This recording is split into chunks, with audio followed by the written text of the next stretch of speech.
Assalamualaikum warahmatullahi wabarakatuh. Di sini kami akan mempresentasikan hasil kerja kelompok kami mengenai resume video kalkulus machine learning. Kami dari kelompok 9 yang terdiri dari Ajeng Ayu Hiemas, Inna Safitri, Nur Ainun, dan Tias Nafara Andini. Lalu lanjut ke slide berikutnya yang akan dijelaskan oleh Nur Ainun. Kepada Nur Ainun dipersilakan. Terima kasih kepada Inas. Sebelumnya, perkenalkan nama saya Nur Ainun, NPM 211506141.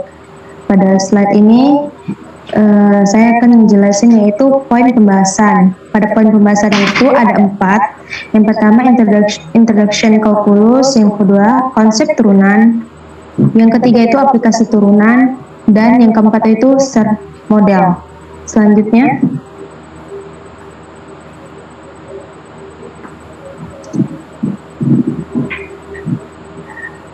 pada poin pertama itu introduction calculus. Dengan memahami basic dari kalkulus, kita bisa mengerti perubahan dari sebuah fungsi terhadap waktu atau disebut dengan turunan. Sedangkan penjumlahan nilai dari fungsi tersebut yang diakumulasikan dari sebuah periode waktu disebut dengan integral. Selain itu, bahasa kalkulus ini juga dapat membuat kita berbicara banyak tentang sifat-sifat dari fungsi dan lebih memahami perilakunya. Saya serahkan kepada Inas. Oke, untuk poin kedua akan dijelaskan oleh Tias. Kepada Tias dipersilakan. Baik, terima kasih pada Inas. Sebelumnya izin memperkenalkan diri, nama saya Tias Nafara Andini dengan NPM 21150610028. Yang kedua yaitu konsep turunan. Definisi turunan. Dalam ilmu kalkulus, turunan merupakan suatu pengukuran terhadap perubahan nilai suatu fungsi akibat adanya perubahan variabel. Turunan fungsi f adalah fungsi f aksen yang mempunyai nilai pada setiap x adalah sebagai berikut.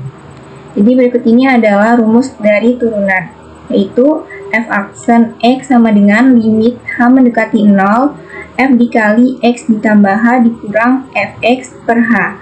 Jika nilai limit ini ada, maka kita katakan bahwa f dapat diturunkan pada saat x. Selanjutnya,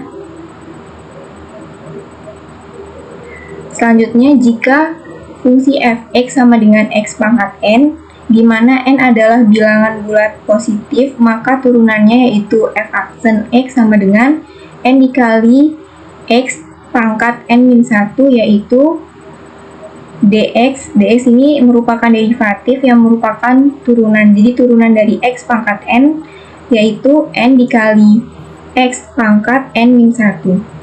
Untuk materi yang selanjutnya saya kembalikan kepada moderator.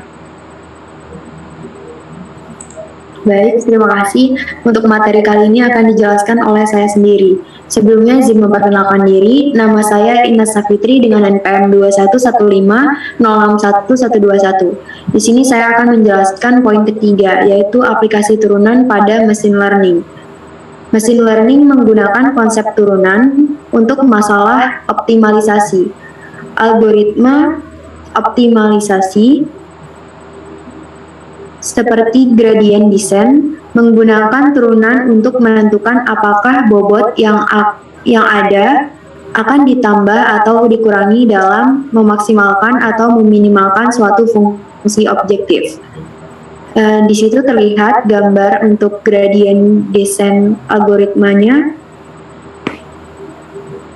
dan gambar untuk input, hidden layer, dan outputnya. Lalu lanjut ke slide berikutnya. Di sini terlihat penerapannya pada pemrograman dengan bahasa Python. Lanjut saja ke slide berikutnya yang akan dijelaskan oleh Ajeng. Kepada Ajeng dipersilakan. Nama saya Ajeng Ayu Masfarita dengan NPM 211506177. Saya akan menjelaskan poin keempat yaitu SVR model. Modelasi R adalah model epidemik yang paling umum digunakan dalam melihat persebaran penyakit.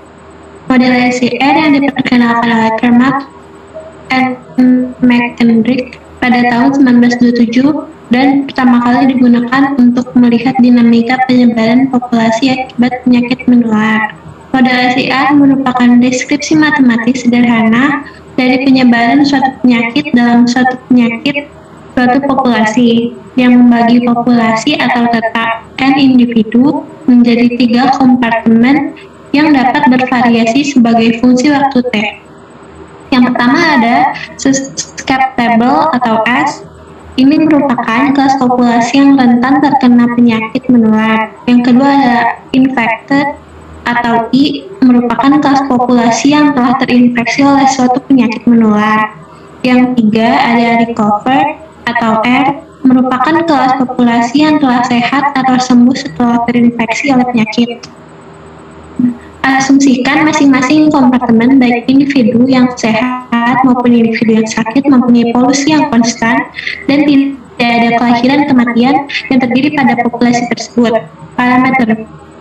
Parameter beta adalah laju penyebaran penyakit, parameter gamma adalah laju kesembuhan individu dari suatu penyakit. Modelasi R dengan parameter beta dan gamma yang telah dijelaskan sebelumnya dapat dituliskan dalam model sistematis. Yang pertama ada ds per dt, yaitu S per T sama dengan min. Kedua ada di per dt sama dengan beta SI min gamma I. Yang ketiga ada dr per dt sama dengan gamma kali I.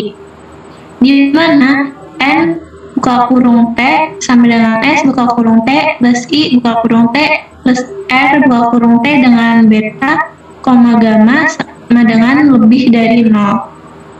Saya serahkan kembali kepada Ines Sakitri.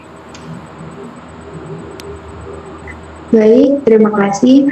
Cukup sekian presentasi dari kelompok kami. Untuk kurangnya kami mohon maaf. Saya ucapkan terima kasih. Wassalamualaikum warahmatullahi wabarakatuh.